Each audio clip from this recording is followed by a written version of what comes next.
আচ্ছা রাজাক মামা আর কামরুল ভাই, আপনারা যে ভিডিও শুরু করছেন, আমি তো আমার জানা মতে ভিডিও করা তো অনেক কষ্টের। তো আপনাদের কোনো কষ্টের কোনো সিনারি বা ভিডিওর মধ্যে কোনো কিছু আছে নাকি? কষ্টের মধ্যে লোক পাই নাই একজনও, মানে না হে নাই, মানে একজন আনছি, আবার আরেকজন যখন ডাক দিবার গেছি তখন এদি হে গেছে গা। পরে আমি আর এই কামরুল ভাই অন লোক তো নেই, অন ক্যামেরা ধরবো কেরা।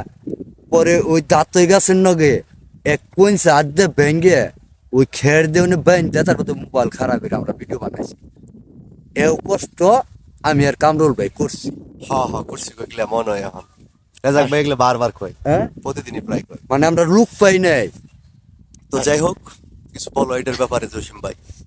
ভিডিও বানানি যে কত কষ্ট, তা যারা পরিচালনা করে বা পরিচালক বা অভিনেতা, তারা আসলে বুঝে। আসলে যখন তারা শুরু করছে, তাদের যে কতখানি পরিশ্রম করছে তারা নিজেরাই জানে। তো সবাই তাদের ভিডিও দেখবেন এবং কি লাইক শেয়ার কমেন্ট করবেন, ফলো দিয়ে তাদের পাশে আর থাকবেন। এখন ভিডিও বানিবার চাইলে 200-300 মানুষ খারিয়া থাকে, মানে আমি ধরি মোবাইল, এখন আমি ধরি ওই মোবাইল। যে সফলতা পাইছেন, সফলতার কারণে মনে করেন এখন আপনাদের পাশে অনেক মানুষ আসছে। তাই বলে মানুষের লোক আবার রাগ করান যাইব না। না না না না, ওটা রাগ করান যাবে না। মানুষের ভালোবাসাই সবকিছু। তবে 10 জনের সাপোর্টে আমরা উঠছি।